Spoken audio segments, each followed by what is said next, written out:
श्री शिवाय नमस्तुभ्यम। हर हर महादेव। 17 सितंबर से ऑनलाइन शिव पुराण कथा सीहोर कोबरेश्वर धाम से शुरू हुई है।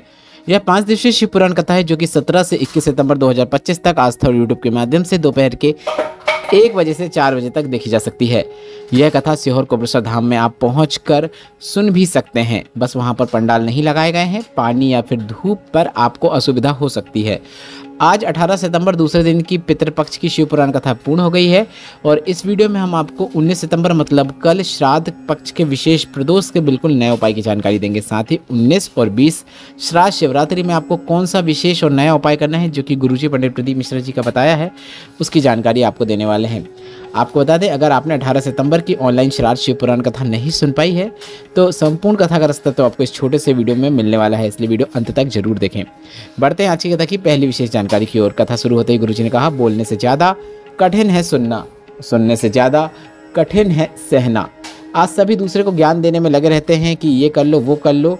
उनके लिए कहना सरल है, पर उन्हीं लोगों को कोई सुनाए समझाए तो उन्हें सुनना बिल्कुल पसंद नहीं आता। सुनने से ज़्यादा कठिन है सहना, और उससे भी कठिन है अपनी पुरानी सभी बातों को भूलकर प्रेम से रहना। जो हुआ हो गया, उसे बार बार याद करने से अपने जीवन में और दूसरों के जीवन में कष्ट क्यों लाना। पुरानी बातों को भूलकर हमें प्रेम से जीवन जीना चाहिए। बढ़ते हैं आज की कथा की दूसरी विशेष जानकारी की ओर। नवीन कुमार सोनी जी पत्र लेकर आए जिसमें उन्होंने लिखा, संतान सुख नहीं था, सब कुछ ट्राई किया पर कहीं से कोई लाभ नहीं हो रहा था। कई बार पशुपतिनाथ व्रत करने की सोची पर व्रत नहीं कर पा रहे थे। कुछ न कुछ अड़ंगा आ ही जाता था। इसके बाद पशुपतिनाथ व्रत किया, सफ़ेद आंकड़े की जड़ का प्रयोग किया और बाबा की कृपा से जुड़वा पुत्र रत्न की प्राप्ति हुई है। उसी का आभार व्यक्त करने कथा पंडाल में आए हैं। बढ़ते हैं आज की कथा की तीसरी विशेष जानकारी की ओर। गरिमा जी पत्र लेकर आए जिसमें उन्होंने लिखा, शादी के कई साल निकल गए थे, संतान सुख नहीं था। मैंने 11 बार पशुपतिनाथ व्रत भी किया पर कोई लाभ नहीं हुआ। पर मैंने बाबा का द्वार नहीं छोड़ा, बाबा का विश्वास नहीं छोड़ा। घर वालों ने कहा कि इतने बार पशुपतिनाथ व्रत कर लिया फिर भी लाभ नहीं हो रहा है, कुछ और ट्राई करके देखो। पर मैंने बाबा पर भरोसा रखा। घर वालों से सीहोर कोबरेश्वर धाम जाने को कहा। कुबेर भंडारी की धरा में पहुंचकर विनती की और कंकड़ रूपी शंकर का पूजन अर्चन किया और बाबा ने सुन ली। वर्षों के बाद संतान सुख हुआ है, उसी का आभार व्यक्त करने कथा पंडाल में आए हैं। बढ़ते हैं आज की कथा की चौथी विशेष जानकारी की ओर। विमला जी पत्र लेकर आई जिसमें उन्होंने लिखा, मेरा भतीजा 3 साल से सरकारी नौकरी की तैयारी कर रहा था पर उसका चयन नहीं हो पा रहा था। वह हार गया था, पर हमने कहा हार मत मानो, 4 गुना अधिक परिश्रम करो और एग्जाम देने से पहले बेलपत्र की बीच वाली पत्ती में शहद लगाकर उसे शिवलिंग पर चिपकाते हुए एग्जाम दो। उसने ऐसा ही किया और उसकी लखनऊ एयरपोर्ट में सैनिक के पद में नौकरी लग गई है। उसी का आभार व्यक्त करने हम कथा पंडाल में आए हैं। बढ़ते हैं आज की कथा की 5वीं विशेष जानकारी की ओर। मोनिका जी पत्र लेकर आई जिसमें लिखा, 2022 से आपकी कथा सुन रही हूँ। उसके पहले मेरे पास कुछ भी नहीं था, ना घर था, ना जमीन थी, ना नौकरी था, न व्यवसाय था। पर सीहोर कोबरेश्वर धाम आई, कंकड़ रूपी शंकर का पूजन किया, रुद्राक्ष लेकर चली गई और बाबा की कृपा का वर्णन करना चाहती हूँ, आभार व्यक्त करना चाहती हूँ। बाबा ने मुझे सब कुछ प्रदान किया है। बाबा ने मुझे मकान प्रदान किया, गाड़ी प्रदान की, दुकान प्रदान किया, सब कुछ दिया है और अब मैं हर 3 महीने में सीहोर कोबरेश्वर धाम आती हूँ। उसी का आभार व्यक्त करने कथा पंडाल में आए हैं। बढ़ते हैं आज की कथा की 6वीं विशेष जानकारी की ओर। 19 सितंबर श्राद्ध पक्ष की विशेष प्रदोष के उपाय की जानकारी कल गुरुजी ने दी थी, जो कि इस प्रकार है। गुरुजी ने कहा, पितृपक्ष के प्रदोष के दिन आपको 1 कलश जल, 1 बेलपत्र और 1 चावल का दाना लेकर भोलेनाथ के मंदिर में पहुंच जाना है। फिर से सुन लीजिए क्या क्या लेकर भोलेनाथ के मंदिर में जाना है। 1 कलश जल, 1 बेलपत्र और 1 चावल का दाना। यह सभी चीज़ें आपको भोलेनाथ के मंदिर पर शिवलिंग पे अर्पित कर देना है। इसी क्रम पे अर्पित कर सकते हैं जिस क्रम पर गुरुजी ने बताया है। 1 कलश जल अर्पित कर दें, इसके बाद 1 बेलपत्र अर्पित कर दें, फिर 1 चावल का दाना अर्पित कर दें। या फिर आप ऐसा भी कर सकते हैं कि पहले जल अर्पित कर दें, उसके बाद चावल का दाना अर्पित कर दें और उसके बाद बेलपत्र अर्पित कर दें। पहले आप जल अर्पित करेंगे तो अच्छी बात रहेगी। इसके बाद इसी नियम के अंतर्गत आपको शाम के समय प्रदोष काल में एक दीपक एक जगह प्रज्वलित करना है। कहाँ कहाँ कर सकते हैं, जो आपके घर के नज़दीक हो वहाँ आप प्रज्वलित कीजिएगा। कौन कौन सी जगह गुरुजी ने बताई है? बेलपत्र, तुलसा या फिर शिव मंदिर या फिर पीपल या फिर वटवृक्ष या फिर आंवला, इन में से किसी भी एक जगह आपको एक दीपक अपने पितरों के निमित्त प्रज्वलित करना है। भोलेनाथ का स्मरण करते हुए करना है। बस इतना कर देने से आपके पितरों के लिए आपको कुछ भी करने की आवश्यकता नहीं है। पितर तृप्त हो जाते हैं और आपको आशीर्वाद प्रदान करते हैं।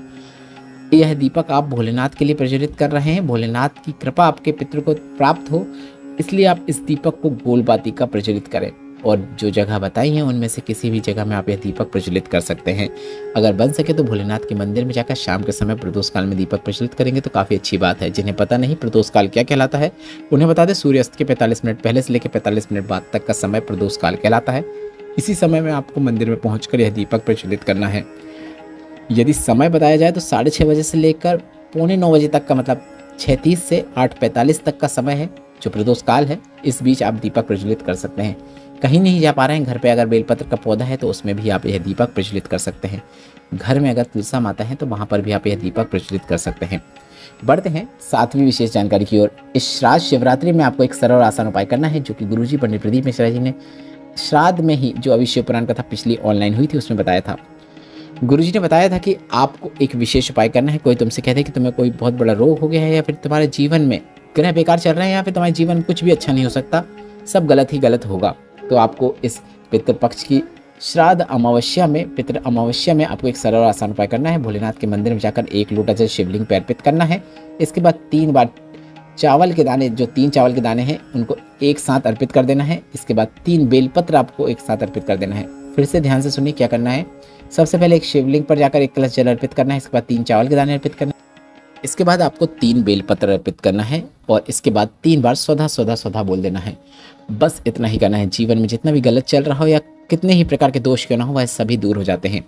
बढ़ते हैं आज की कथा की 8वीं विशेष जानकारी की ओर। गुरुजी ने कहा पितृपक्ष में कोई भोलेनाथ को अगर 1 लोटा जल अर्पित कर रहा है, या फिर अपने मुख से श्री शिवाय नमस्तुभ्यम या फिर नमः शिवाय या फिर ओम नमः शिवाय का जाप कर रहा है, उसके पितृ वेतरणी में नहीं जाते हैं, भोलेनाथ की कृपा से तर जाते हैं। बढ़ते हैं आज की कथा की 9वीं और अंतिम जानकारी की ओर। गुरुजी ने बताया कि सितंबर माह में जितनी भी शिव पुराण कथा होंगी वह सभी ऑनलाइन होंगी। आगामी कथा इस कथा के बाद जो होगी वह 24 से 28 सितंबर तक ऑनलाइन शिव पुराण कथा होगी। इसके बाद अक्टूबर का महीना जब आएगा तो अक्टूबर की सभी शिव पुराण कथा ऑफलाइन, मतलब कथा पंडाल में होंगी, जिसे आप टीवी और मोबाइल पर ऑनलाइन देख पाएंगे, पर कथा पंडाल में पहुंचकर भी उसका श्रवण कर सकते हैं। 3 अक्टूबर से 9 अक्टूबर तक जलगांव में पंडाल में कथा होगी। 12 से 16 अक्टूबर तक शिरडी महाराष्ट्र में पंडाल में कथा होगी। 25 से 29 अक्टूबर तक धनोरा छत्तीसगढ़ दुर्ग में कथा पंडाल में होगी।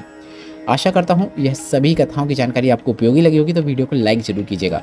आपके लिए हमने एक व्हाट्सएप चैनल बनाया है जिसमें हम सूर्य उदय की तिथि और सूर्य अस्त के में कौन सी तिथि होती है संपूर्ण जानकारी देते हैं। रोजाना की तिथियों की जानकारी देते हैं। सूर्य उदय, सूर्य अस्त, चंद्र उदय, चंद्र अस्त और शुभ मुहूर्त भी हम आपको रोजाना के उस व्हाट्सएप चैनल में बताते हैं। और भोलेनाथ और अन्य भगवानों की सुंदर सुंदर AI जनरेटेड यूनिक फ़ोटो भी आपके साथ शेयर करते हैं।